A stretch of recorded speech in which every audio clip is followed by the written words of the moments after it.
శ్రీమాత్రే నమ.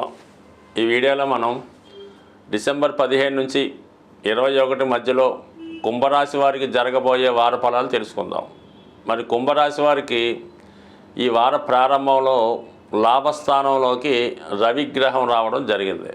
అంటే ఒక విధంగా మీకు జాతకంలో ఉన్నటువంటి దోషాలు సమస్యలు సాల్వ్ అయ్యే విధంగా రవిగ్రహ అనుగ్రహం ఈ రాశి వారి మీద రావడం జరుగుతుంది. ముఖ్యంగా ప్రభుత్వ అధికారులు, మీ తండ్రి తరపు బంధువులు మీకు సహకరించడం వల్ల మీరు ధైర్యంగా మీలో ఉన్నటువంటి సమస్యల్ని పరిష్కరించుకుంటూ ఉంటారు.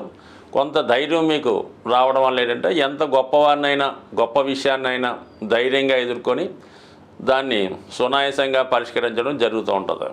ఇది రవి లాభస్థానంలోకి వచ్చినప్పుడు ప్రభుత్వ సహకారం లభిస్తూ ఉంటుంది. రాజకీయ నాయకుల అండదండలు లభిస్తాయి. అలాగే మీ తండ్రి గారు లేదా మీ యొక్క సంతానం మీకు అండగా నిలబడే అవకాశం ఉంది. అంటే ఇప్పుడు చాలా వరకు ఈ కుంభరాశి వారికి ఎక్కువ ఆర్థిక పరమైనటువంటి సమస్యలతో సతమతం అవడం జరుగుతుంది. అంటే ఇది 3 విధాలుగా ఉంటుంది ఈ జన్మశని ప్రభావం. ఎవరైతే విద్యార్థి దశలో 25 సంవత్సరాలలోపు అటు ఇటు ఉన్న వాళ్ళకి వాళ్ళు చదువుకి ఇబ్బంది కలగడం, ఎంత కష్టపడ్డా సరైన అభివృద్ధి రాకపోవడం, నిరుద్యోగ సమస్య, సరైనటువంటి ఎంకరేజ్మెంట్ లేకపోవడం జరుగుతుంటుంది. అటువంటి వారికి మీ యొక్క తండ్రి గారి సహకారంతో మీ యొక్క పై అధికారులు కానీ అలాగే మీ ఉపాధ్యాయులు కానీ సహకరించి మీ సమస్యల నుంచి గట్టెక్కే విధంగా సహకరిస్తారు.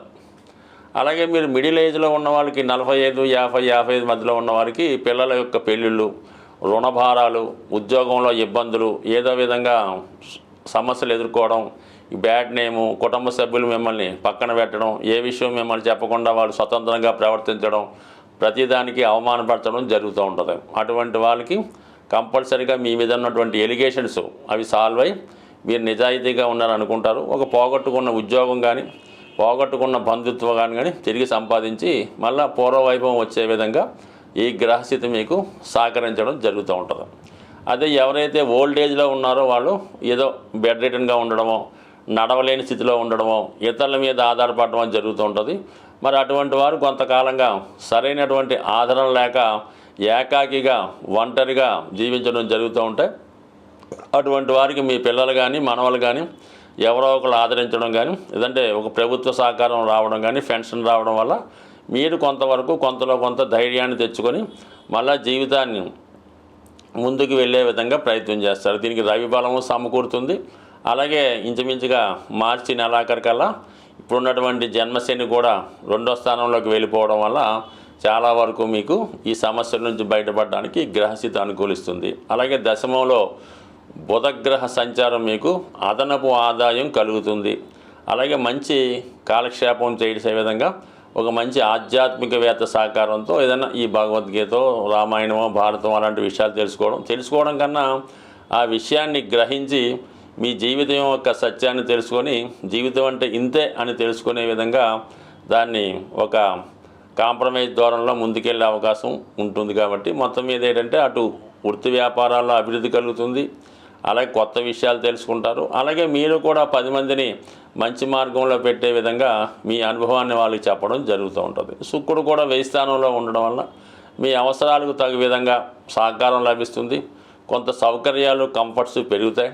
మీరు ఏదైతే కావాలనుకుంటున్నారో వాళ్ళ స్థాయిని బట్టి విద్యార్థులకైతే కంప్యూటర్స్ రావచ్చు, మిడిల్ ఏజ్ వరకు వాహనం రావచ్చు. ఈ విధంగా వారి యొక్క కోరికలు నెరవేరుతాయి. దూరమైన వాళ్ళు తిరిగి కలుసుకుంటారు.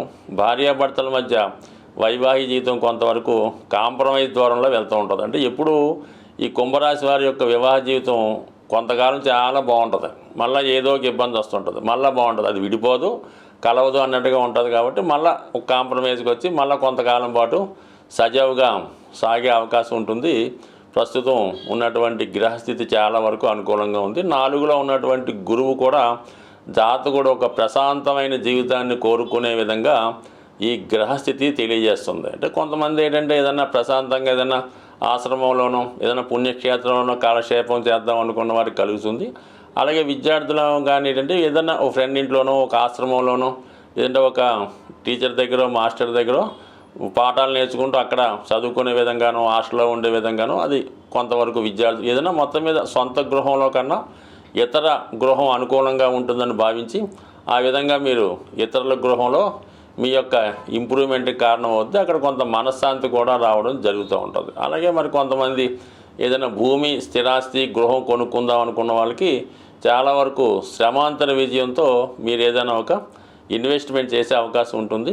సో అలాగే చాలా సందర్భాల్లో కుటుంబ సభ్యులు మీకు వ్యతిరేకంగానే ప్రవర్తిస్తుంటారు కాబట్టి అవి పక్కన పెట్టి కొత్తగా వచ్చినటువంటి బంధువులు కానీ మిత్రులు కానీ వాళ్ళ సహకారంతో ముందుకు వెళ్తే జాతకులు ఏ రాశి వారైనా వారి యొక్క గ్రహస్థితిని అనుకూలంగా మార్చుకోవడానికి, గ్రహాల యొక్క దోషాల నుంచి బయటపడడానికి ప్రతీ నెల కూడా ఏదో ఒక కార్యక్రమాలు, ఏదో ఒక పుణ్య రోజులు రావడం జరుగుతూ ఉంటుంది. అవి ఫాలో అవ్వడం వల్ల ఏంటంటే జాతక దోషాల నుంచి బయటపడమే కాక గ్రహాల యొక్క అనుకూలతకు కూడా రావడం జరుగుతూ ఉంటుంది. సో ఇది మార్గశిర మాసం.